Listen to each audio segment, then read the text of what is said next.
Hello! Itong aking binili kaninang buto-buto. Ayan. Hugasan ko siya kasi pakuluan ko. Pero bukas ko pa ito lutuin ng umaga. Pero pakuluan ko na siya para bukas na umaga. Madali na lang.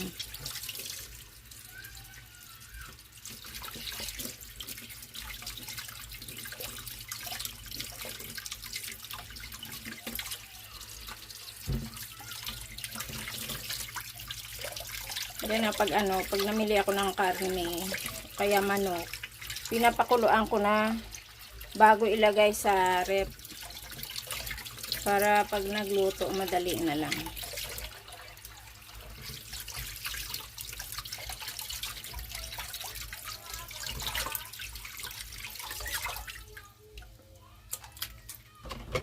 Yan, pakukuluan ko lang yan.